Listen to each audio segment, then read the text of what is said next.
bienvenidos amigos de Ático de los Libros a otro episodio más de las charlas del Ático. Hoy tenemos el inmenso placer de estar aquí con Ismael López Domínguez, autor de Sables al Viento, la obra de la que sobre todo vamos a hablar hoy, pero que bueno, él es historiador y escritor español, autor también de obras como La Vallada del Marne y La Guerra de las Trincheras, obras nominadas a los premios Is Libris, y bueno, pues él, ya sabéis, uno de los grandes nombres de la nueva generación de autores españoles, graduado en Historia por la Universidad de Alcalá de Henares, máster interuniversitario en Historia Contemporánea por la Universidad Complutense y la Universidad Autónoma.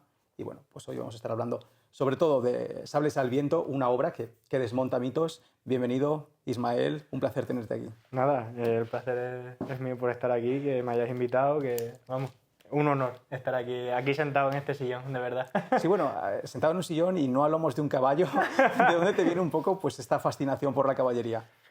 Bueno, pues es verdad que la fascinación por la caballería me nace un poco a raíz de la escritura de La Guerra de las Trincheras. Sí. Cuando yo estaba investigando para ese libro, de pronto vas viendo en las fuentes que la caballería se menciona mucho, que al menos yo tenía la percepción, Sí. cuando he estado leyendo otras obras de otros historiadores, que se menciona la caballería pero no se profundiza en ella.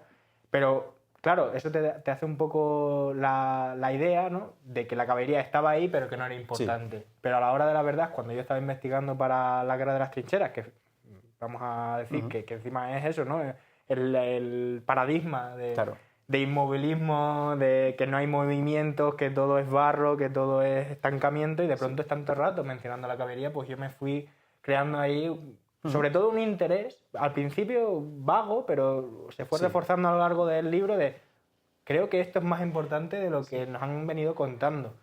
Y a raíz de ahí, pues claro, cuando ya seguí avanzando en el tema de la caballería, en el tema de la Guerra de las Trincheras, y la caballería seguía presente en todos los años, pues ya dije, aquí hay algo. Aquí hay algo para investigar. Y bueno, a raíz de eso, como digo, pues buscas fuentes, haces una pequeña investigación previa para ver si hay, pues eso, ¿no? Bueno, pequeña investigación. Bueno, pero una investigación. Sí, pero al principio siempre hay que explorar un poco. Sí. Hay que explorar un poco el tema, hay que sumergirse un poco en esas fuentes para ver si hay sustrato para construir y estructurar un libro, un ensayo, una investigación, o es una percepción mía que, bueno, que has dado en el clavo justamente con fuentes que hablaban de la caballería en ese momento, pero que luego no es tan importante, ¿no? Pero claramente esa investigación, esa exploración que hice me dio a conocer que la caballería tenía mucha bibliografía y muchas fuentes de época contemporánea, pero que realmente no han llegado hasta nuestros días. Se ha dado mucho de lado, son libros que están, ya digo, muchas de las fuentes que he utilizado están digitalizadas, no que sean piratas ni mucho menos, sino que son libros de los años 20, son de la década de los 1930, libres de derechos de autor, que ya están digitalizados por bibliotecas públicas, y entonces cuando te acercas a ellos dices, hostia, esta historia no la ha contado nadie, no solo no la ha contado nadie, sino que ha tenido muy poco interés para los historiadores, ¿no? Ya sea, pues, ¿no?, al principio en la Guerra Civil Americana, que creo que ahí sí los americanos van por otro lado siempre, tiene un interés bastante grande, pero a partir de ahí ves que hay un descenso gradual de cuál es el papel de la caballería en esa guerra moderna, ¿no?, que yo pues un poco periodizo entre 1860 y 1945. Que lo de hoy día alguien me puede decir, también es guerra moderna hoy día, digo, claramente, ¿no? Pero un poco pues se llama así a este periodo de tiempo, ¿no? Claro, porque la pregunta es esa para el lector que vaya a las librerías y vea pues, en una de las estanterías Sables al Viento y diga, vale, este libro, ¿qué me va a contar? ¿Qué es lo que se va a encontrar el lector al abrirlo? Bueno, yo creo que se va a encontrar muchas cosas, eso vaya primero, pero también se va a encontrar una historia, ya lo he adelantado antes, muy desconocida, una historia que no nos han contado los libros, una historia en la cual la caballería... ¿Qué periodo es más o menos el que...? Pues mira, más o menos estudio entre la Guerra Civil Americana, 1861-1865, empiezo con ese conflicto fuerte y acaba con la Segunda Guerra Mundial. Esos serían los dos grandes periodos y claro, y todo lo que hay en medio, por supuesto. Pero es verdad que el libro abarca muchísimo más que esos dos conflictos. Sí. De hecho, me he empapado bien y he estudiado 17 conflictos. Son los términos, por así decirlo. Exactamente, el principio y el fin. Y bueno, y mucho más que eso, mucho más que batallas, mucho más que gestas, sino el propio desarrollo de la caballería, que creo que es lo más interesante, no solo la carga de caballería o la incursión o o el personaje, el líder concreto, sino cómo evoluciona la caballería, cómo se adapta a esa guerra moderna y cómo no de forma tradicional se ha pensado que la caballería pues era un arma anacrónica, que era un arma muy tradicional, que en parte lo era. Era un arma que no sabía adaptarse a los cambios, ¿no? Por ejemplo, siempre te dicen, cuando hablas con un aficionado de la historia militar o incluso con un historiador, pues siempre te dicen lo de las ametralladoras y los caballos, ¿no? Y que no podían sobrepasar eso, el volumen de... Es todo mentira. Cuando te acercas a la fuente de archivo, a los informes que los propios oficiales realizaron, te das cuenta de que es una historia que está llena de mitos, que está llena de tópicos, de las películas muchas veces, y en la cual yo me sorprendí a mí mismo cuando estabas investigando y llegas a una profundidad que nadie ha llegado, que dices, joder, es que es no solo es muy interesante, sino que es fascinante y que es muy original, Entonces yo creo que el lector lo que se va a encontrar es una historia de la caballería como nunca se la han contado, sobre todo en este periodo porque en la época napoleónica todos sabemos que la caballería era muy importante, Murat y otros líderes que eran... increíbles, ¿no? Incluso en la guerra en el siglo XVIII, que vamos a decir, o incluso en la época de los tercios, es muy importante también la caballería, pero como que a partir de 1860, a partir de la Guerra Civil Americana, vemos que hay un descenso de mencionar la caballería en los libros de historia. Ya es más infantería, ya es la artillería, por supuesto, y bueno, cuando llegamos a la Primera Guerra Mundial y a la Segunda, pues ¿qué vemos? Vemos carros de combate, vemos aviación, y sobre todo los historiadores se han fijado en esas nuevas armas, que al final son... muy recientes y sobre todo tienen mucho que ver con nosotros. Nosotros vivimos en un mundo tecnologizado, vivimos en un mundo motorizado y todo esto es muy cercano a nosotros. El caballo con un soldado arriba es muy extraño, es una figura que se nos hace rara. Ya no tanto, porque es verdad que, claro, ahora hablamos de que la caballería es un arma que se fue adaptando. Yo creo que es precisamente la definición de caballería es la adaptación a lo largo del tiempo, empezando por el propio animal caballo. Pero cuando uno ve, por ejemplo, imágenes ahora del frente ucraniano, han salido imágenes de soldados subidos en monturas de caballo. Entonces, quiero decir, es un arma que sí, hoy en día pues seguramente no es la más moderna, pero se sigue utilizando. Quiero decir, eso habla bastante de su adaptación. Por supuesto. De hecho, la cría caballar, ¿no? Todo el tema de la crianza de caballos y eso, los ejércitos todavía la tienen... la tienen toda organizada y la tienen estructurada y de hecho este mismo verano, ¿no? Cuando la gente te va preguntando al final con lo de los libros y eso, los amigos de mis padres, de mis suegros, tal, te van preguntando por esto y ellos me contaban que tenían un colega me contaba que ellos tenían una finca, que había habido caballos, tal, no sé qué, y que el ejército de este tema, la administración como que si era de cierto nivel ya se interesaba por cuántos animales tenías, que por un tema ya de hacerse ellos sus ideas, sus cosas, porque lo que ha ocurrido ahora, por ejemplo, en Rusia, que yo soy verdad que soy bastante crítico con esa figura por el hecho de se ha visto que han usado caballos, ¿no? No usan caballería como tal, pero es verdad que el caballo como método de transporte, como método, por ejemplo, de poder moverte por un bosque, no vas a meter un carro de combate. Eso es, por ejemplo, esto también se verá en el libro con la Segunda Guerra Mundial, episodios en los cuales por donde puede pasar un caballo no puede pasar un vehículo a motor. Entonces aquí es donde se potencia, es decir, al final, como resumen un poco, en el libro cuento pues cómo no solo se desarrolla y se adapta la caballería, sino también cuando se va estrechando el espacio que tiene para poder utilizarse en el campo de batalla, pues cómo los líderes, los teóricos y al final el conjunto de las Fuerzas Armadas pues intenta buscar situaciones en las cuales se puede utilizar de forma en masa, que es lo principal del libro, lo descubrirá quien se acerque a él y esté pendiente de lo que le voy contando, y sobre todo pues eso, ¿no? Un poco, otro ejemplo, igual que estamos hablando de Ucrania, por ejemplo, también en la fuente de los años, en la década de 1930, cuando ya la motorización estaba muy, muy avanzada, se dice mucho que la caballería lo mejor para utilizarla es en ataques nocturnos. Porque claro, tú con los tanques y con los carros y con los jeeps y demás, tienes los focos y entonces te van a descubrir, pero con la caballería no. Claro, con la caballería es una orientación tradicional de toda la vida. Entonces, pues se le van buscando ahí sus pequeños huecos para ver esto, pero igualmente no hizo falta, ¿no? Estos artículos y estas opiniones tan especializadas, luego se verá que en la Segunda Guerra Mundial, que es el capítulo por antonomasia que a toda la gente busca, verá que los soviéticos, que la caballería roja de la Unión Soviética, pues no avanzará por las noches ni, ¿sabes? Ni por bosques ni nada, sino que lanzará miles y miles de jinetes en operaciones que salen muy bien y que, bueno, que están apoyadas por carros de combate. O sea, ya digo, un tema apasionante, un tema desconocido, dentro de lo conocido, que todo el mundo conoce las gestas de la caballería, pero hay muchas cosas que no se conoce de esta época por ese mito erróneo de después de Balaclava no importa la caballería. Exacto. Y tú lo que dices es que sí importa mucho, y cuando vas a las fuentes que tú has ido, se ve que importa.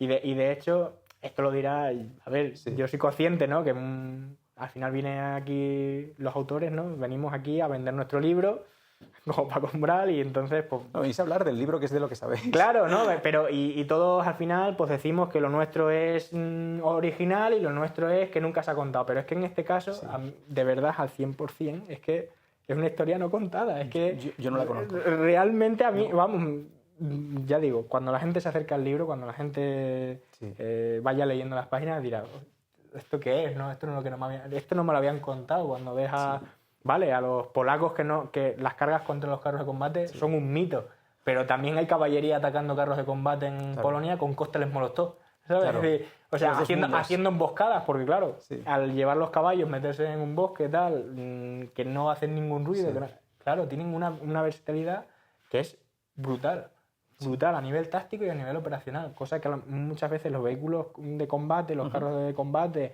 incluso la aviación, no tienen.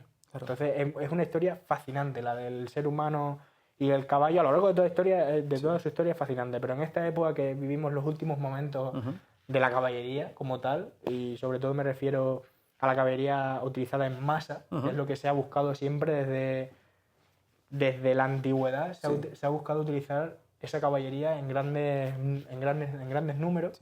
Entonces la Segunda Guerra Mundial pues será el canto de cisne de este tipo de operaciones, de este tipo de empleo, pero bueno, ya digo que es un final pues glorioso en ese sentido, ¿no? El más peliculero en ese sentido, pero que tiene además un sentido y no es a lo loco, sino que tiene un sentido inteligente y eso también sorprende de la investigación que he hecho.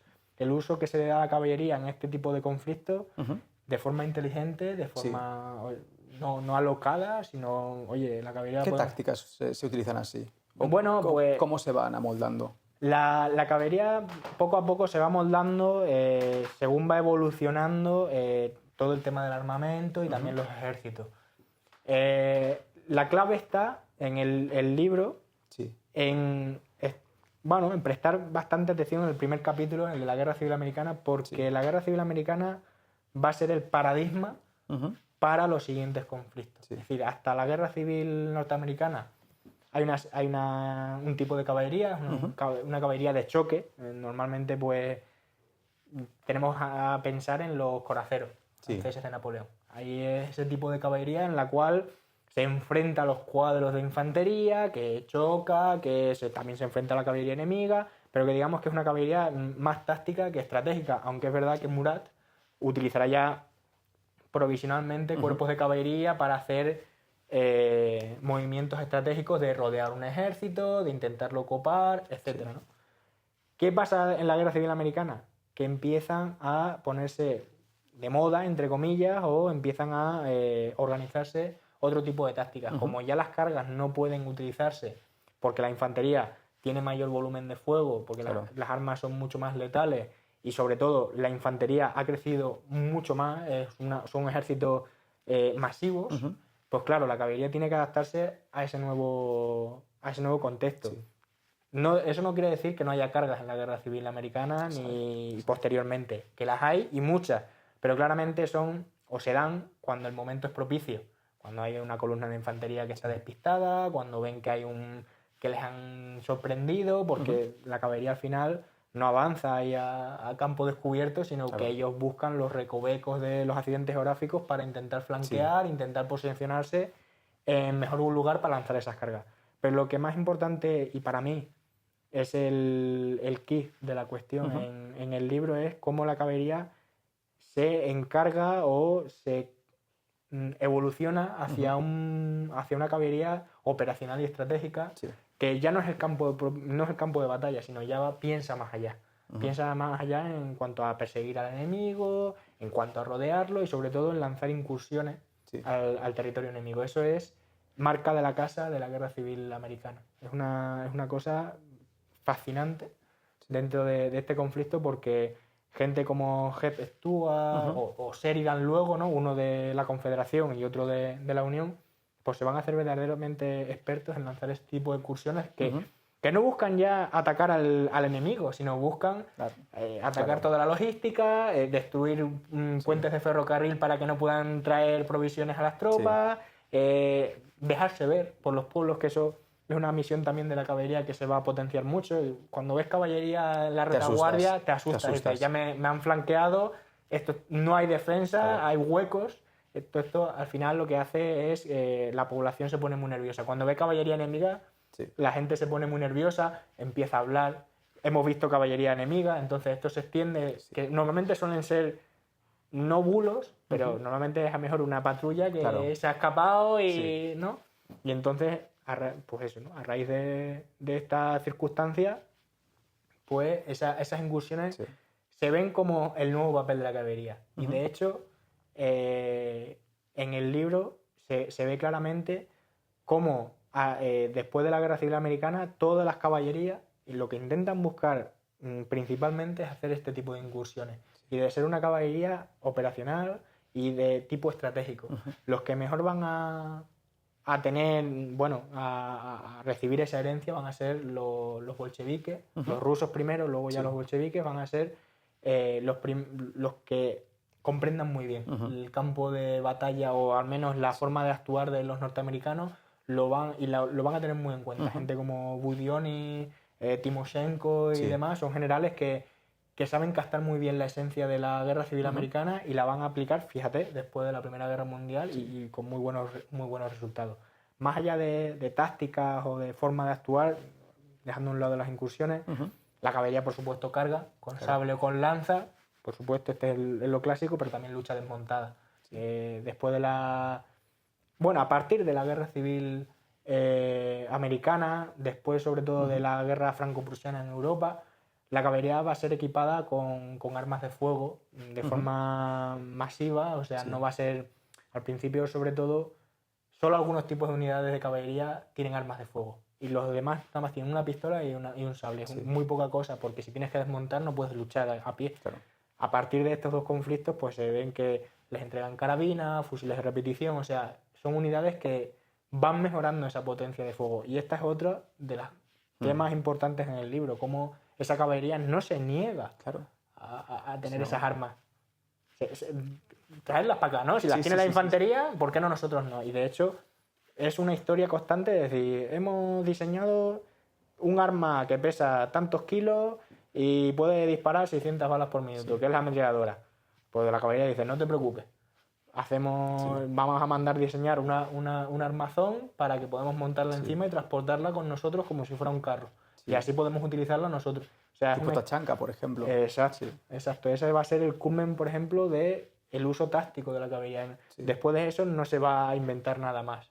A partir de la tachanka, que en realidad la diseñan los anarquistas ucranianos, de Magno, pero luego la adoptan los bolcheviques, es subir una ametralladora a un carro de caballo, básicamente. Pero funciona, porque creas un volumen de fuego, una barrera que no puede atravesar la caballería enemiga. Y de hecho, la seguirán utilizando hasta 1941-1942. Las tanchankas todavía están presentes en el campo de batalla cuando están enfrentándose a la invasión alemana, ¿no?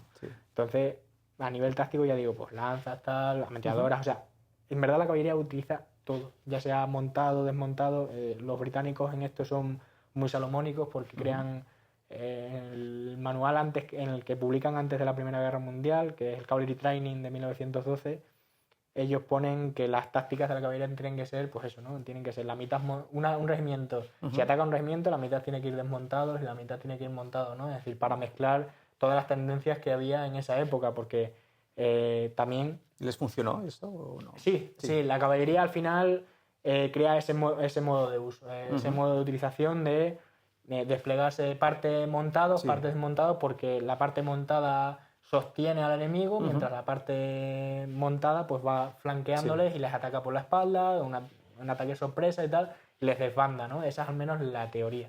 Porque claro, luego tiene que darse las circunstancias para tú aplicar eso. Sí, sí. Es decir, esta ya digo que es otra de las cuestiones del libro, de también no solo de adoptar armamento nuevo, moderno y bueno, todo el tipo de tácticas y demás, de adecuarse a esos nuevos elementos tecnológicos, sino también las discusiones que hay dentro de esto, que no podemos evitar ni tampoco se puede negar que la caballería estuviera abierto a todo, ¿no? Había gente muy de la vieja escuela que decía, bueno, esto ya me parece... Esto no es caballería. Claro, no. Sobre todo el tema de desmontar cuando hay que combatir, eso a muchos les chirriaba. ¿Cómo es eso de desmontar, no? Uno decía en unos comentarios, ¿no? Porque un soldado de caballería estaba ahí, un jinete, y le mandaron a unas clases de luchar a pie. Entonces dice, esto es terrible, ¿no? Esto es como rebajarnos a la infantería, ¿no? Esto es... Dice, este método de lucha se está extendiendo como la democracia, ¿no? Es terrible, ¿no? Decía, ¿no? Al final era un soldado de principios del siglo XX, pues claro, ¿no? Él estaba en contra de este tipo de lucha, ¿no? Sí, bueno, porque también al final los jinetes son conocidos por tener personalidades peculiares y bastante románticas en general. Entonces, ¿cuál ha sido a lo mejor algún ejemplo de anécdota de personaje que digas, esto rompieron el molde con él? Bueno, pues ahí a lo largo del libro salen muchísimos personajes que de algunos me hubiera gustado.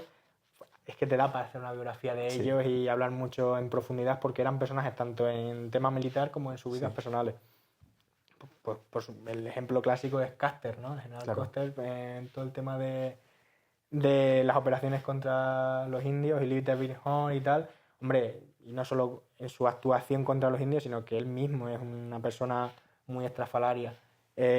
También tenemos soldados en la Guerra Civil Americana, pues Stuart con los confederados, Sheridan con la Unión, que los hemos mencionado antes, también son personajes muy llamativos. Son personajes además, no quiero decir violentos, pero son muy arrojados, son muy arrogantes, son gente que aquí estoy yo. No es el típico general que hay que hacer esto, bueno, o el típico oficial que dice, bueno, yo hago lo que sea y me voy a mi casa, ¿sabes? Es decir, no, son gente que dice, oye, ¿qué hay que hacer? Hay que cargar o hay que hacer tal cosa, vamos para allá, ¿sabes? Y les da igual, ¿no? Hay un...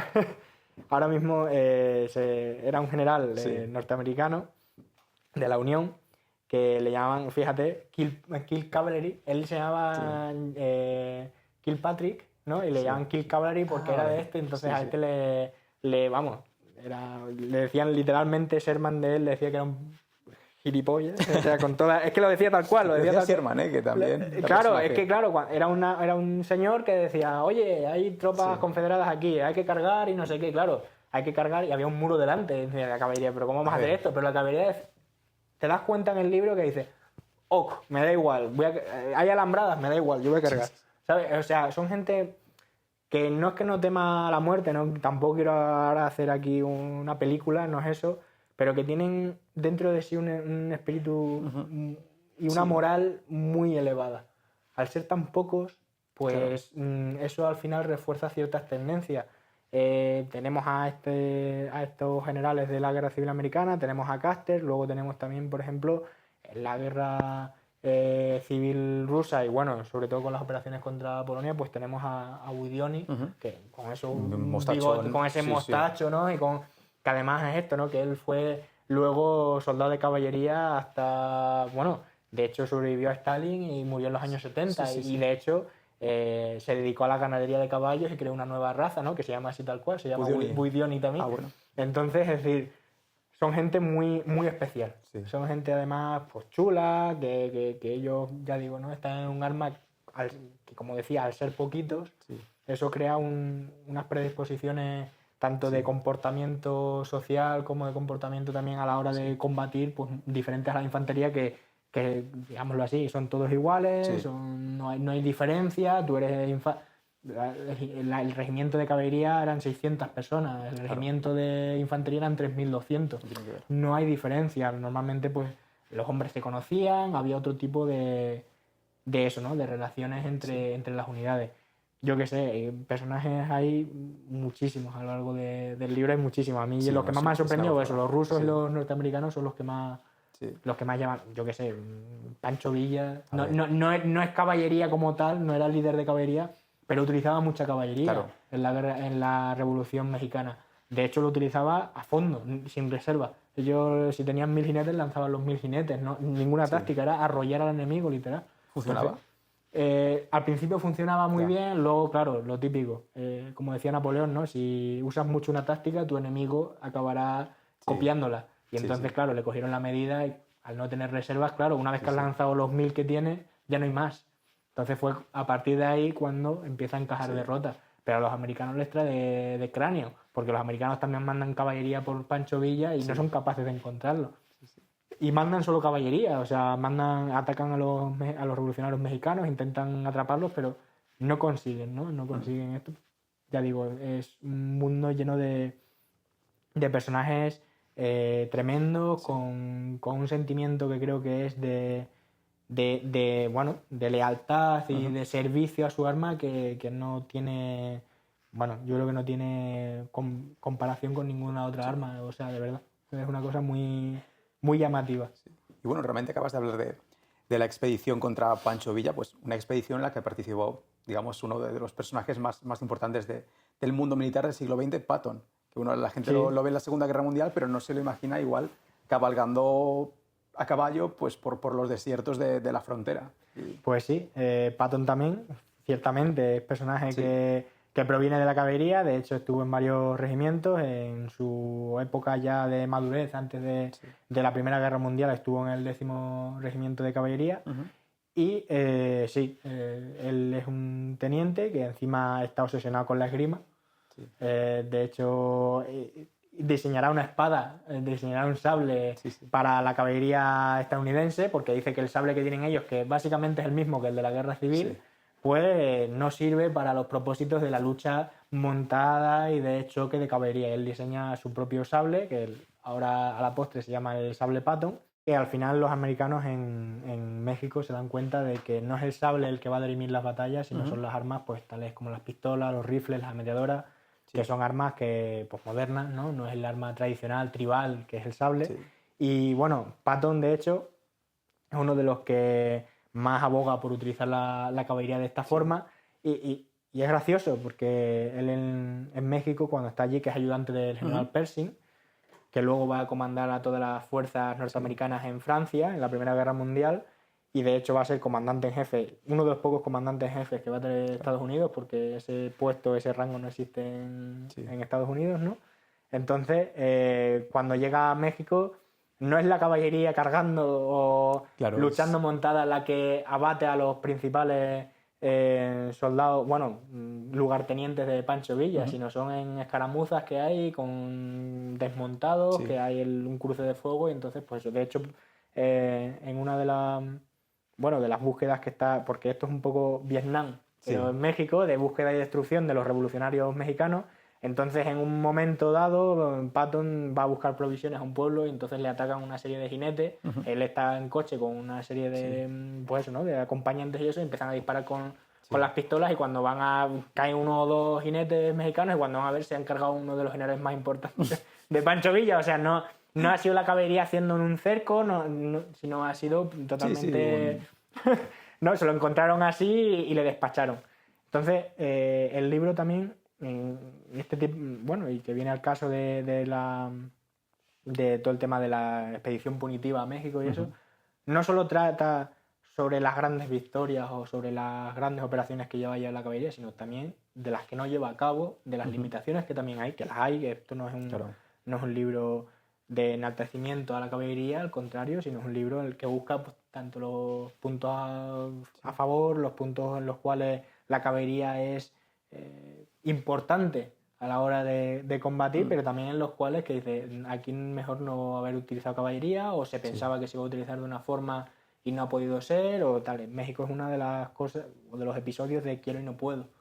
Porque a pesar del protagonismo que tiene Patton, que es uno de los cuales lleva un diario que yo he podido consultar en los archivos estadounidenses y que te da una fuente primaria brutal, porque al ser el segundo, no el segundo, pero al ser ayudante del que está al mando, te da una idea de cómo estaban las cosas en México, pues bastante curiosa y sobre todo de primera mano, es lo más importante.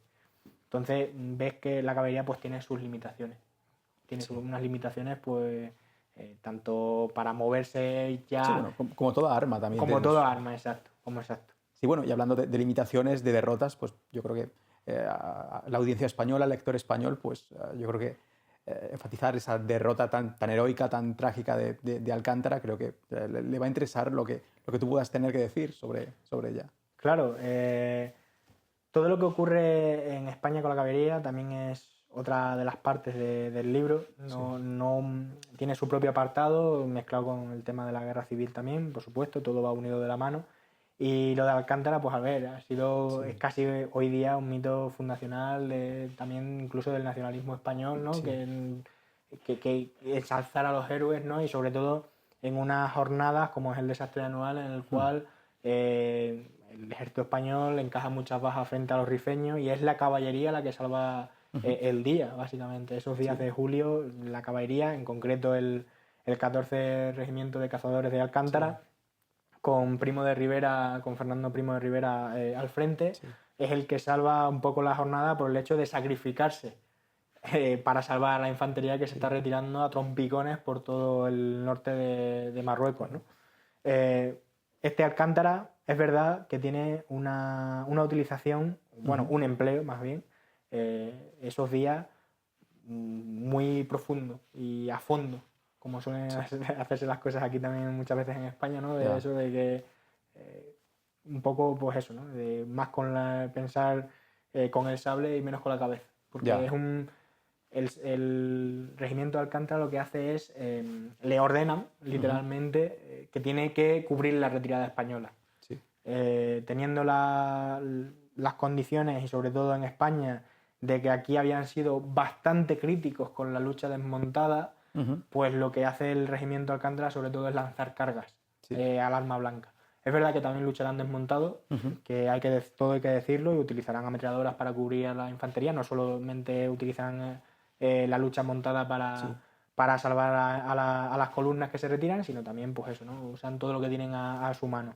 Pero es verdad que lo más famoso son esas cargas en las cuales pues el regimiento, que son unos 700, la fuente no está claro si eran 600, 750, digamos que entre 600 y 700 jinetes se van a lanzar una y otra vez, ya sea divididos en escuadrones, en compañías, unos poquitos aquí, otros poquitos allá, contra todas las líneas o contra todos los grupos de rifeños que intentan acercarse e intentan tirotear a la infantería española. Ellos se van a lanzar a esas cargas y de hecho el regimiento pues quedará totalmente desangrado en estas acciones. ¿Cuál fue su valor realmente en esto, más allá del nacionalismo y todo eso? Fue el espíritu de sacrificio que tiene la caballería, que esto es una cosa muy importante. Porque no quedó ni uno, creo recordar. No quedó prácticamente nadie de esto. De hecho, de todos los que eran, al final de la acción del desastre anual quedará poco menos que un escuadrón en pie. O sea, muy poquita gente. Y no digamos ya de caballos que literalmente pues mueren de sed, por los disparos. O sea, esta es otra de las partes también, ya sea tanto el sacrificio de la caballería, que es un tema, digo, importante, porque cuando las cosas van mal, al primero que se dice que se sacrifique es a la caballería. La caballería se tiene que sacrificar para salvar a la artillería, para salvar a la infantería, para salvar a todo el mundo. Pero se tienen que sacrificar ya. O sea, no es una cosa de una orden vaga, no, es real.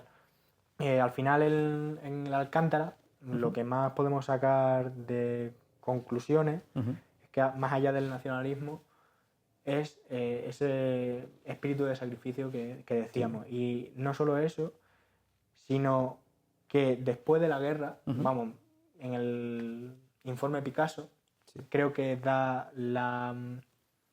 el kit de todo, que es que lo que critican luego en esa serie de juicios, en esa serie de consejos de guerra, que es que si tan útil había sido la caballería, porque la caballería del Alcántara, finalmente, si muchas tropas se salvan es gracias a su acción. Sí. Claro, la pregunta lógica es ¿por qué no se usó más caballería? En vez de solo un regimiento, ¿por qué no se usaron 10 regimientos? Claro, esta es una de las preguntas y sobre todo lo dejo ya ahí puesto en el libro, ¿no? Las discusiones y los debates que se hacen, y es porque también, pues, hombre, España en la época pues tenía una falta de medios brutal. Claro. La caballería es cara de mantener. Los caballos es otro de los temas también que trata la obra. A ver, parece una cosa lógica, ¿no? Que un libro de caballería trate caballos, ¿no? Sí. Parece lógico, pero no lo es tanto de comprender la fisonomía, la anatomía y la forma de ser, así tal cual, de un caballo. Porque la caballería es un arma, aparte de la infantería, que se puede arruinar muy fácilmente. Sí, una serie de cargas, por ejemplo la de Alcántara, no es que cargar y cargar y cargar, es que el caballo se cansa, claro. El caballo se muere de sed, y el caballo, ya digo, luego antes de Alcántara, en la Primera Guerra Mundial, que habían reventado literalmente los caballos de todos los movimientos que habían hecho, sí. Los caballos es que estaban llenos enteros de ampollas, de heridas, o sea, sí.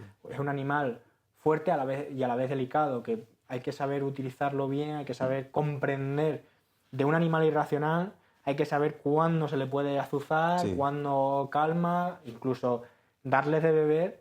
Hay que tener cuidado porque después de una cabalgada no le puedes dar de beber agua muy, muy fría. Como las personas también, claro, te digo, pero... Claro, ¿no? Porque te le puedes sí, cargar literalmente. Entonces, o le puedes, ya no digamos de hacer una carga como puede ser por un territorio en el que haya piedras, en el que una caída o lo que sea. Sin arma te quedas. O sea, puede quedar totalmente el animal pues, para que sea sacrificado, ¿no? Porque es así. Entonces, claro, el tema del Alcántara en este caso pues viene un poco a colación del uso de la caballería de esta forma, ¿no? A fondo, que es reventar los caballos, aunque era una situación un poco crítica, bastante crítica, pero que al final la conclusión es la que mencionaba, de por qué no se ha utilizado más caballería, ¿no? Esa creo que es la conclusión más lógica de, joder, si se hubiera utilizado mejor más caballería o se hubiera utilizado de otra forma, porque de hecho, tras el desastre de Anual y luego ya la reconquista del protectorado español con todo el tema de Alucemas y demás, el ejército español va a utilizar mucha caballería. Claro. No en masa, pero sí es verdad que las columnas de avance van a tener muchos escuadrones que van a combatir tanto montados como desmontados y van a funcionar muy bien. De hecho, los observadores franceses, que ahora estábamos en alianza con ellos, ¿no? Porque ellos también habían tenido lo suyo, África, claro, con Aves del Crin, pues van a darse cuenta de que España utiliza la caballería de forma muy inteligente y que tiene un sentido incluso en territorio de montaña, como es todo el tema del Atlas, y pues se les saca un partido bastante interesante. Sí, bueno, y de hecho, antes en Cuba también se utilizó bastante, o se utilizó, yo diría que con juicio, la caballería por parte de los españoles, aunque era un arma a cara, y luego también en la Guerra Civil, pues hay batallas tan relevantes, tan importantes como por ejemplo la batalla de Alfambra, así que realmente en España la caballería en esta época es verdad que no es el arma que más se utiliza, pero sí se utiliza y más o menos se conoce cómo utilizarla también. Sí, exacto. Es verdad que en la Guerra Civil, bueno, hay caballería. Sí.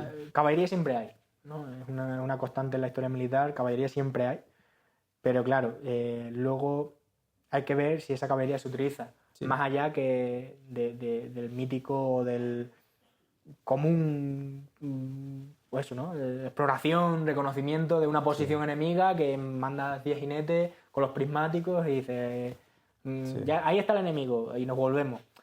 Más allá de eso, ¿no? Hay que utilizarla de forma inteligente y de forma que sea decisiva a la hora de una batalla o de desarrollar una batalla. Entonces, en la Guerra Civil Española es verdad que es un yermo en ese sentido de que no hay gran utilización de la caballería hasta 1938, que es la batalla que tú comentabas de la Alfambra. En la batalla de la Alfambra, los rebeldes, los sublevados, han organizado la primera división de caballería bajo el mandato, bajo el liderazgo del general Monasterio. Monasterio, que había sido previamente coronel de un regimiento de caballería, es un tío además que escribe mucho, que es teórico, que le gusta mucho el tema de la caballería. Él incluso ayudará a traducir los manuales, los reglamentos que publican en Reino Unido sobre el tema de caballería, y de hecho tiene un libro muy chulo, porque la verdad es que el libro está muy bien, que es El momento de la caballería, que está publicado en 1930 y que da una fuente maravillosa para saber cómo estaba la caballería entre finales de 1920 y principios de 1930, entre esa utilización todavía del caballo y la motorización que se está haciendo en toda Europa. Entonces, Monasterio analiza un poco eso, el cómo se puede utilizar tanto lo motorizado como lo tradicional. Entonces, en la Guerra Civil él aplica sus teorías, aplica también su forma de entender la caballería, y la verdad es que le sale muy bien. No es una caballería que cargue a la antigua usanza. Por supuesto usan sables y usan carabinas y usan como la caballería de toda la vida, pero la batalla de la Alfambra no hay que verla como esa carga entre, ¿no?, ahí en la zona de Teruel así simplemente, sino esa caballería está apoyada por la aviación, y ellos tienen una serie de organización que está basada en bandera para señalizar dónde está la caballería y donde también está el enemigo, para que la aviación hablan de las posiciones del enemigo, y entonces la caballería pasa de limpio. De hecho, los informes que hay de la batalla todos coinciden en que, bueno, que los republicanos, cuando vieron esas cargas, ese apoyo de la aviación y ese avance imparable, muchos levantaron las manos, ¿no?, y se rindieron, porque de hecho también es verdad que los republicanos, hay que decir a favor de ellos, que ya estaban muy machacados por la artillería nacional, que habían sufrido mucho en esas batallas, encima en mitad del invierno, estaban en cotas que estaban en la Alfambra, que estaba todo nevado, o sea, ya había un desgaste pleno, pero claro, eso no le quita menos mérito a la caballería de Monasterio. De hecho, un buen oficial y un buen general debe aprovecharse de los errores que tiene el enemigo y de las debilidades que tiene para meter tus tropas, y entonces dijeron, aquí la caballería pega muchísimo, y de hecho a partir de la Alfambra, luego ya en la primavera del 38 y luego ya también, por ejemplo, en la época ya final, ¿no?, de la batalla del Ebro y 1939, pues la caballería no va a actuar de la misma forma, pero siempre va a estar presente en esos avances con los vehículos blindados, las tanquetas que tienen los italianos, ¿no?, la CV-35, que eran esas latas de sardinas que luego van a utilizar en la Segunda Guerra Mundial y tan mal les va a salir, pero que en esta época tenía un sentido porque no había nada que las pudiera contrarrestar. Bueno, los republicanos tenían carros de combate superiores, pero no existían en números como que para que fuera un peligro para esas tanquetas, para esa caballería que normalmente pasaban por los pueblos. Cuando hay el avance hacia el Mediterráneo, que parten a la República, al territorio republicano en dos, pues la caballería tiene un papel importante en esas cabalgadas, en ese avance rápido por toda la zona de Castilla, de Aragón, de Cataluña, para intentar dividir a la República, que les sale bastante bien. Y bueno, y de la Guerra Civil vamos un poquito antes, a la Primera Guerra Mundial, una guerra de la que, bueno, tú escribiste un libro solo dedicado al frente occidental, así que sabes bastante de ello. Cuando uno piensa la Guerra Mundial, la primera, ve trincheras, hay caballos, parece que no pintan mucho, pero tú comentas en el libro que sí pintan y mucho. Pues sí, de hecho, esto ya también es por...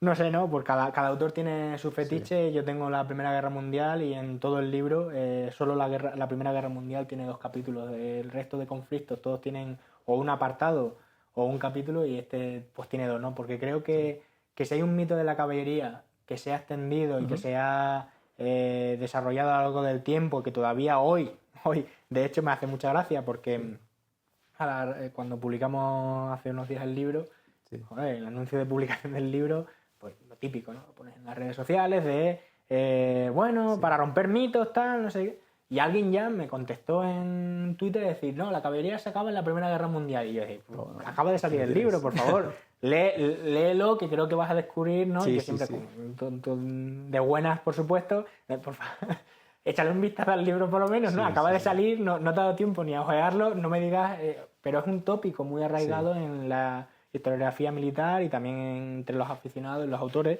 más de lo que pensamos, de que no existió caballería en la Primera Guerra Mundial, y de hecho, no es que no existiera, sino que las ametralladoras, las trincheras y todo acabaron con ella. Y es mentira, es totalmente falso. Es que es totalmente falso. Es así. No es ni bueno, no, es falso. Directamente es falso. Quien llega a esos capítulos y lo degluta bien y le saque la sustancia, verá que la caballería es una parte fundamental de todas las estrategias militares en la Primera Guerra Mundial. Primero en el frente occidental en 1914. Bueno, tanto en el occidente como en Oriente, la caballería es protagonista tanto de grandes victorias como de grandes derrotas. Si se utiliza bien, los ejércitos suelen tener victorias bastante llamativas. Si se utiliza mal, ese ejército encaja una derrota terrible.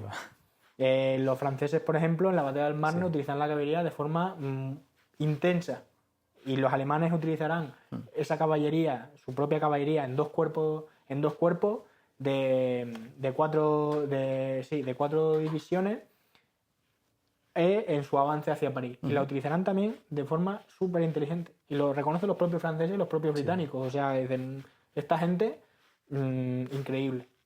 Es que es tal cual, porque lo que hemos dicho, se dejan ver por París, por París, por los arrabales, por los pueblos de cerca. Entonces la población se pone nerviosa, van a la capital y dicen, la caballería está a 12 kilómetros. La gente ya hace las maletas y se pira. Entonces esa provocación del pánico, también el intento de seguir avanzando. Y no solo eso, sino si los aliados no tienen una victoria mayor en el Marne, es porque la caballería alemana se sacrifica para evitar que los británicos y los franceses intenten explotar el hueco que hay entre los dos ejércitos principales alemanes. En el este, la mayor derrota que sufren los rusos, una de las mayores que sufren los rusos, es la batalla de Tannenberg. Y es debido a porque no saben utilizar la caballería, que supera en número, la caballería suya supera en número por varias veces a la caballería alemana, que tienen una única división en el frente del este. Los rusos tienen 8,5. Claro. Entonces no saben utilizar esa masa para imponerse al enemigo. Y de hecho no es que no se imponga la masa, es que ni lanzan reconocimiento, ni exploración. No funciona nada. El segundo ejército ruso de Samson, que es el que fue destruido en Tannenberg, va ciego. Entonces, ¿qué nos dice esto? Que la caballería, si se utiliza bien, pues es clave. Pero si se utiliza mal, también es clave para que te derroten. Claro. Entonces, claro, no hay que verlo solo desde el punto de vista de no hay caballería porque no la utilizaron, entonces la caballería se ha acabado. No, al contrario, la falta de caballería también es un motivo y es un argumento para decir que es importante, porque si no la tienes es un descalabro. Y de hecho, en el frente del este, que esto también es un punto de vista ya muy etnocentrista, ¿no? De eurocentrista, de decir, Europa la Primera Guerra Mundial son trincheras. A ver, el frente occidental son las trincheras. Pero en el frente oriental y en otro frente, que es la mayoría de la Primera Guerra Mundial, no hubo trincheras. O si las hubo, son temporales. Entonces, en el frente oriental, la caballería alemana va a conseguir una de las grandes victorias. O sea, estoy hablando de que cuando la infantería alemana está luchando contra su homóloga rusa, la caballería alemana se ha metido 200 kilómetros en territorio ruso, destruyendo vías férreas, causando el caos, atacando a columnas de aprovisionamiento. Y no digamos ya, por ejemplo, en 1916, cuando estamos luchando en el mar, en Verdún y en el Somme, en el frente occidental, los alemanes están camino a Bucarest, conquistando toda Rumanía, y es la caballería la que atraviesa todos los Cárpatos y se mete de lleno en toda la carretera directa que va a Bucarest. Y de hecho será la protagonista en conquistar una serie de fortificaciones en el norte de la capital. O sea, todo esto lo hace solo la caballería, con caballos, sin vehículos blindados, ningún tipo de ayuda. Entonces, lo que te muestra es que la Primera Guerra Mundial no acabó con la caballería. Y no solo eso, sino que dentro de la propia guerra de trinchera, la caballería va a adaptarse y va a conseguir remontar un poco. No va a haber esas grandes cabalgadas de cientos de kilómetros, pero apoyándose en los carros de combate, que son complementarios y no son anacrónicos. Es decir, la caballería no es adversaria del carro de combate, son complementarios. Y así se ve en la época. Van a ayudar a la caballería, ellos atraviesan las fortificaciones, arrancan las alambradas y la caballería pasa como por su casa. Y en 1918 ese tipo de tácticas, ese tipo de operaciones entre caballería y tanques va a ser muy importante para los británicos, que de hecho los alemanes se rendirán en masa al ver estas tácticas, y porque también es verdad que están muy desgastados ya, pero funciona. Y hay testimonios que te dicen Ludendorff y soldados alemanes te dicen, es que todo está lleno de caballería, nos han rodeado, ¿no? Y entonces, una vez que tú tienes la percepción de que te han rodeado, ya te rindes, ya la moral baja de forma brutal. Bueno, y de Primera Guerra Mundial vamos a la Segunda Guerra Mundial, que además cuando uno piensa Segunda Guerra Mundial aquí, seguro que no puede haber caballos. Mentira, porque está la caballería roja, como bien comentas, pero también otros ejércitos, cuando uno piensa en el ejército alemán, piensa pues, en Panzer, en tanques. Y resulta que a lo mejor, como comentas en el libro, el 80% de la fuerza motriz alemana era hipomóvil, no tenía que ver por motores de combustión. Entonces, la Segunda Guerra Mundial es un conflicto en el que se utiliza muchísimo la caballería y es totalmente desconocido, diría yo. Sí, de hecho, bueno, cada vez esa idea de que el ejército alemán no estaba completamente motorizado, sino que era un ejército sobre todo hipomóvil, como habían sido los alemanes en 1914, Sí. coge cada vez más fuerza. O sea, ese mito de la Wehrmacht, ¿no? Sí. De que eran todo carros de combate y camiones, no es así. Pero, claro, ¿qué realmente hacía el esfuerzo de llevar todas esas provisiones? Los caballos. Pero es verdad que aquí, y esto también hay que remarcarlo bien, que si alguien está pensando que en el libro voy a tratar todo el tema de los caballos en general en la guerra, no es así, ¿no? Porque una cosa también es la caballería y otra es las cosas de los caballos que se utilizan para arrastrar la artillería, para arrastrar el carro. Es decir, en la Segunda Guerra Mundial se utilizan millones de caballos, pero también se utiliza muchísima caballería. Que hay que hacer un poco, es verdad, la diferencia, pero también se usa mucha caballería. Sí. Los alemanes son los primeros que mantienen una única brigada de caballería. Es verdad que en la época de Hitler casi la caballería desaparece. Después del Tratado de Versalles, los alemanes habían tenido 3 divisiones de caballería. O sea, eran muchas divisiones de caballería porque el ejército queda reducido a 10 divisiones, pues 7 son de infantería, 3 son de caballería. En proporción es muchísima caballería. Sobre todo después de la Primera Guerra Mundial, ¿no? Que como añado en el libro, ¿no? De Bonseck y todos los que estaban al mando de la Reichswehr, pues dicen, no sabemos por qué nos dejaron tanta caballería los aliados, pero seguramente no fue por nada bueno, ¿no? Porque la concepción era de que la caballería ya no servía para mucho, o sobre todo en las esferas políticas se pensaba que la caballería ya no valía para nada. Lo que hacen los alemanes realmente es darle la vuelta a eso, y de ahí un poco de la filosofía de la caballería nacen las divisiones Panzer y todo eso, ¿no? El espíritu de la caballería de ser arrojado, sacrificarse, ser el protagonista en los avances, pues se traslada, se filtra a las tropas mecanizadas. Pero es verdad que la caballería a caballo en Alemania, por hablar de uno de los países, es muy minoritaria. Apenas es una brigada, pero el ejemplo alemán no es el único. Los franceses tienen también 10 divisiones de caballería, como habían tenido en la Primera Guerra Mundial, que son divisiones de caballería un poco extrañas, porque la mitad está equipada con camiones, motocicletas y vehículos blindados ligeros, y la otra mitad con caballos. Entonces decían en la época que no, que las divisiones de caballería eran mierda de caballo y grasa de motor, ¿no? Decían, la mitad es mierda de caballo, la mitad es grasa de motor, lo decían así tal cual, de estiércol o de grasa de motor. Luego también tenemos los polacos. Los polacos, después de haberse enfrentado a los soviéticos, claro, que Pilsudski había dicho que la caballería no valía para nada, pues cogen conciencia de que sí sirve y organizan muchas brigadas. Creo que son 12 brigadas de caballería independiente, que es muchísimo. Y no digamos ya la Unión Soviética, que la caballería roja pues es... hemos hablado antes que es crucial. Es crucial. Entonces tenemos un panorama, aparte de los alemanes, tenemos un panorama muy rico en caballería. Caballería tradicional y caballería, por supuesto, pues mecanizada y motorizada, que estaba siendo ya la norma, pero también ese círculo de gente que todavía monta a caballo, que todavía piensa que se puede utilizar el caballo en operaciones modernas, todavía se mantiene. Y de hecho, ya digo que no es minoritario, me refiero a que no son 4 gatos. En Alemania puede ser, pero en el resto de países hay mucha caballería montada. De hecho, cuando empieza la Segunda Guerra Mundial, los alemanes esa brigada la utilizarán en Polonia para ver cómo se desenvuelven los caballos en operaciones modernas. Y van a ver que se utiliza bastante, que se desenvuelve bastante bien, que tiene un uso, bueno, no es un carro de combate, ni mucho menos, pero que tiene dentro de esa guerra moderna, dentro de ese campo de batalla ya mecanizado y motorizado, pues tiene un espacio que es suyo. Entonces la convertirán luego en una división que es paradigmático el hecho de que ellos vieron que había sido el resultado positivo y lo convierten en una división que luego actuará tanto en los Países Bajos como en Francia, que en Francia la caballería alemana llega hasta casi Normandía o más allá, para que nos hagamos una idea de recorrido. Y luego también, una vez que empieza la Operación Barbarroja, esa división, es cierto que se utilizará de manera intensa, pero, claro, al final acabará convertida en una división Panzer, como era finalmente.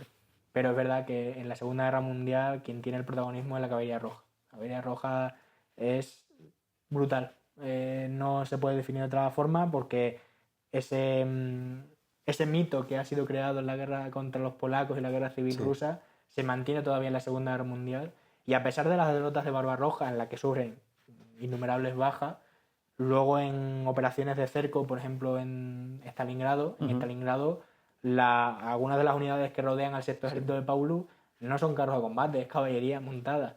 Luego en 1900, después de Stalingrado, en ese avance por Ucrania, también es caballería montada. En 1944, en la Operación Bagration, también es caballería montada. Es decir, los carros de combate nos han llamado la atención y es normal. Esos miles, ¿no?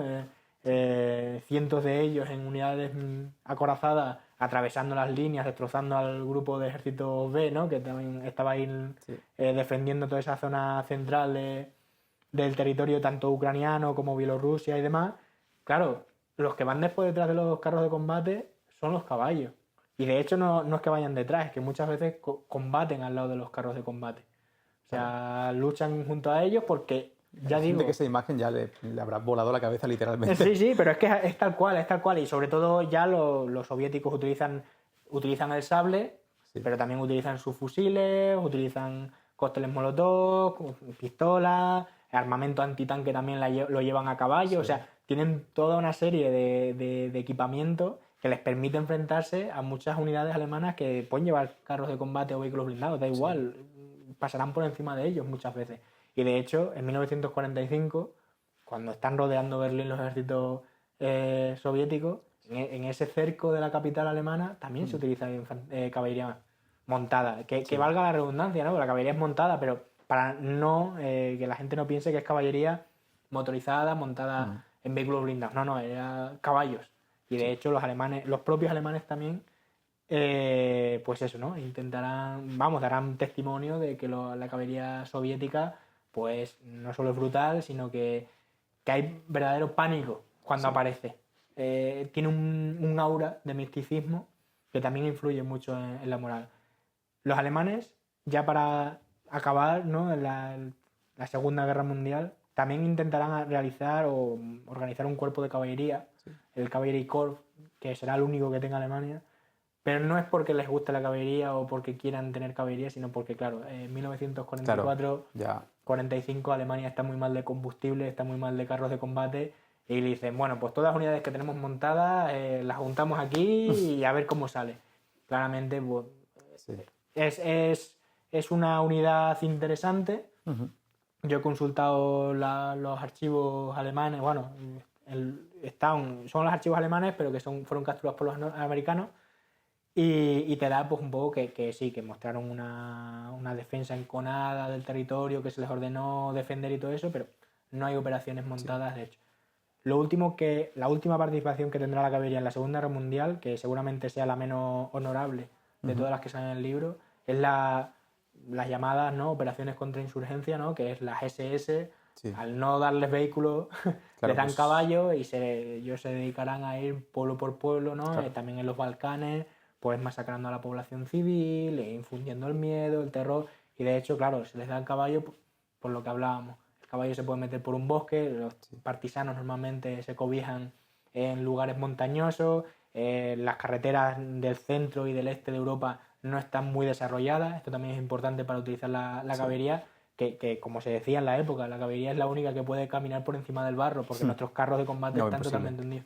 Entonces, la caballería todavía es fundamental en la Segunda Guerra Mundial. Más allá de lo que piense la gente de aviones, siempre hablamos de la Blitz de Inglaterra, de los Panzer y todo eso. A ver, es normal que nos llama tanto la atención, porque las películas han hecho mucha mella en nosotros, pero realmente la caballería también es una parte fundamental en todas partes. Y bueno, tú has visto un montón de jinetes, un montón de unidades, un montón de pueblos que utiliza la caballería. ¿cuál dirías, ya no como individuo, sino como pueblo, comunidad, cuáles son los mejores jinetes en esta época histórica que cubres? Si tuvieras que elegir uno, solo elige uno. Solo. Difícil esto. Yo me iría por los rusos. Yo me iría por el... Bueno, el pueblo ruso es un concepto un poco abstracto, pero digamos que los pueblos que habitan en lo que era el Imperio Ruso y luego ya la Unión Soviética, creo que tienen una relación con los caballos muy especial. También podríamos, claramente, ¿no? Los mongoles, ¿no? Que también incluso hasta época del siglo XX, en 1939-40, la caballería mongola va a actuar contra los japoneses, ¿no? Sí, claro. Claro, en Kangin-gol y demás, este tipo de batallas. Pero yo me quedaría, si me tengo que quedar con esto, me quedaría con los soviéticos, vamos, con la Unión Soviética, con la caballería roja, con la caballería rusa, porque tienen, ya digo, una relación con el caballo muy especial, que viene de muy lejos. Eso también hace mucha mella a nivel... Claro. No ya de herencia, sino de herencia social sí, pero digo, no de herencia genética ni nada de eso, pero sí de herencia social, de que tienen una estructura alrededor, han construido una sociedad que es alrededor de los caballos, etcétera. También podríamos decir, en Estados Unidos y el este de Europa serán siempre las dos zonas donde, y se ve bien en el libro, donde se utilizará la caballería en masa, los dos únicos sitios que se podrá utilizar en masa, como los teóricos lo veían de forma brillante y de forma óptima, ¿no? Entonces, los Estados Unidos también tienen una relación con el caballo un poco especial. Claro, ¿no? Las llanuras ahí. Exacto, estadounidenses también, pues los indígenas también. Todos. Exacto. Pero yo sí me tengo que dar de este libro, me quedaría con Rusia y con todo, ya sea en sus distintos momentos políticos, pero con Rusia, los cosacos, etcétera. Claro. Son unidades que siempre van a dar mucha batalla, que de hecho los cosacos, cuando organizan unidades cuando se organizan y se movilizan para diferentes, ya sea para la Primera Guerra Mundial o según, siempre van a unidades de caballería. No van a que sí hay cosacos en las divisiones de infantería, pero normalmente tienen que ir, ¿no? Tienen que ir en las unidades montadas, porque se les da muy bien, ¿no? Igual que los tejanos en Estados Unidos normalmente van siempre a las unidades de caballería. Y ya está, ¿no? Claro. Es así, ¿no? Entonces yo me quedaría con ellos, la verdad. Bueno, ya para ir rematando esta entrevista, si solo hubiera que darle un argumento al lector para coger este libro, leerlo, ¿cuál sería? Pues yo daría el de Historia Desconocida o Rompemitos. Yo me quedaría con eso. Es verdad, como hemos dicho al principio, que a lo mejor muchos autores pueden utilizar este argumento para esto, pero de verdad es que esto es tal cual. Es tal cual. Es decir, es una historia de la caballería nunca vista, nunca puesta en valor, que eso también es muy importante, y que nunca nadie le ha dado... Sí, no, y global, al final. La historia de la caballería en esta época que nunca te la han contado en todo el mundo. Literal, es una historia de la caballería... Súper ambicioso, me parece a mí. Ambiciosa, y yo creo que es genuina, es original, porque por fin, en ese sentido, creo que he intentado al menos darle a la caballería la importancia que tenía y que creo que ha estado, a pesar de toda su fama por las películas, ha estado dada de lado realmente, y ahora hay unos hechos, una relación de hechos, una estructura, un desarrollo de este arma que por fin vemos que no acaba con Crimea, que no acaba con Balaclava, que no acaba en Pavía en 1525, que no acaba con las armas de fuego, sino que su historia, de hecho, empieza con una edad de oro, una edad dorada, que es la Guerra Civil Americana, y que a partir de ahí se va a utilizar muchísimo, y que ya digo que cuando el lector lo lea y vea todo eso, toda esa relación de hechos, lo va a saber valorar, y sobre todo va a ver que dices, joder, nos han contado una película que no era. Pues nada, un placer haber estado hoy hablando con Ismael, experto en caballería, experto en Primera Guerra Mundial, un historiador magnífico. Sables al viento, un libro, pues como acaba de decir, rompe mitos, ya en librerías.